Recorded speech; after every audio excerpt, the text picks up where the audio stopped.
Taste the Daily. நெல் கொள்முதலை தனியார் மயமாக்கும் மத்திய அரசை கண்டித்து தஞ்சை தலைமை தபால் நிலையம் முன்பு தமிழ்நாடு விவசாயிகள் சங்கத்தினர் ஆர்ப்பாட்டத்தில் ஈடுபட்டனர். மத்திய அரசின் உத்தரவை ரத்து செய்ய வேண்டும், தமிழக அரசு மத்திய அரசின் தனியார் மயமாக்கும் கொள்கைக்கு உடன்படக்கூடாது, டெல்டா மாவட்டம் தவிர்த்து பிற பகுதிகளில் கொள்முதல் செய்யப்படும் என்ற அறிவிப்பை திரும்பப் பெற வேண்டும் என முழக்கமிட்டு ஆர்ப்பாட்டத்தில் ஈடுபட்டனர். திருவள்ளூர் மாவட்டம் திருத்தணி அரசு போக்குவரத்து பணிமனையின் மேற்கூரை சேதமடைந்ததால் பணியாளர்கள் கடும் அவதி அடைந்துள்ளனர். திருத்தணியில் அரக்கோணம் சாலையில் அரசு போக்குவரத்து பணிமனை இயங்கி வரும் நிலையில் 75க்கும் மேற்பட்ட பேருந்துகள் பல்வேறு பகுதிகளுக்கு இயக்கப்படுகிறது. பழுதாகக்கூடிய பேருந்துகளை இங்கு பழுது பார்க்கும் வசதி தொழில்நுட்ப ஊழியர்கள் 10க்கும் மேற்பட்ட ஊழியர்கள் மூலம் நடைபெறுகிறது.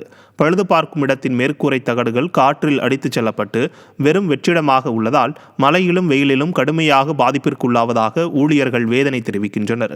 எனவே இதுகுறித்து போக்குவரத்து உயர் அதிகாரிகள் நேரில் பார்வையிட்டு உரிய நடவடிக்கை எடுக்க வேண்டும் என ஊழியர்கள் கோரிக்கை விடுத்துள்ளனர். NLCக்கு நிலம் மனை கொடுத்து பாதிக்கப்பட்ட விவசாயிகள் சார்பில் ஆலோசனை கூட்டம் நடைபெற்றது. இந்த கூட்டத்தில் கம்மாபுரம், கோபாலபுரம் பகுதிகளில் நிலம் கையகப்படுத்தப்பட்ட விவசாயிகளுக்கு சமகால இழப்பீடு வழங்க வேண்டும், வாழ்வாதார பாதுகாப்பு தொகையாக கால இழப்பீடாக 17 லட்சம் ரூபாய் வழங்க வேண்டும். திமுக அமைச்சர் MRK பன்னீர்செல்வம் தலைமையிலான குழுவினர் பேச்சுவார்த்தையின் போது விவசாயிகளின் கோரிக்கையின்படி இழப்பீடு தரப்படும் என்று ஏற்றுக்கொள்ளப்பட்டதை இன்னமும் செயல்படுத்தாமல் இருப்பதற்கு கண்டனம் உள்ளிட்ட தீர்மானங்கள் நிறைவேற்றப்பட்டன. கோரிக்கைகளை நிறைவேற்றாவிட்டால் கிராம மக்களுடன் இணைந்து தொடர் போராட்டங்களை முன்னெடுப்போம் என்று எச்சரிக்கை விடுத்தனர். திருவண்ணாமலை மாவட்டம் ஆரணி அருகே மினி லாரி விபத்துக்குள்ளான CCTV காட்சி வெளியாகியுள்ளது. வேலூரிலிருந்து சிமெண்ட் மூட்டைகளை ஏற்றிக்கொண்டு ஆரணி நோக்கி மினி லாரி வந்து கொண்டிருந்தது. அத்திமலைப்பட்டு கூட்ரோடு அருகில் வந்தபோது டயர் வெடித்ததால் சாலையில் கவிழ்ந்து விபத்துக்குள்ளானது. இதில் படுகாயமடைந்த ஓட்டுநரை அக்கம்பக்கத்தினர் மீட்டு மருத்துவமனைக்கு அனுப்பி வைத்தனர். இந்த விபத்து பதிவான காட்சி தற்போது வெளியாகியுள்ளது.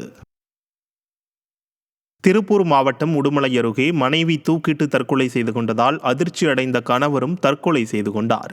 ராகல்பாவி அருகேயுள்ள கிருஷ்ணாபுரம் பகுதியைச் சேர்ந்த செல்வராஜ், அபிநயா தம்பதிக்கு 9 வயதில் பெண் குழந்தையும் 6 வயதில் ஆண் குழந்தையும் உள்ளன. இந்த நிலையில் அபிநயா வீட்டில் தூக்கிட்டு தற்கொலை செய்து கொண்ட நிலையில் அவரது உடல் மீட்கப்பட்டு உடுமலை அரசு மருத்துவமனையில் உடற்கூறாய்வுக்காக வைக்கப்பட்டிருந்தது. மருத்துவமனைக்கு சென்ற செல்வராஜ் துக்கம் தாங்காமல் மருத்துவமனையின் மின்னறையில் தூக்கிட்டு தற்கொலை செய்து கொண்டார். திருச்சி மாவட்டம் மணப்பாறையில் பள்ளி மாணவிக்கு பாலியல் தொல்லை அளித்த விவகாரத்தில் முதல் குற்றவாளியான வசந்தகுமாருக்கு வரும் 21ஆம் தேதி வரை நீதிமன்ற காவல் விதித்து நீதிமன்றம் உத்தரவிட்டுள்ளது.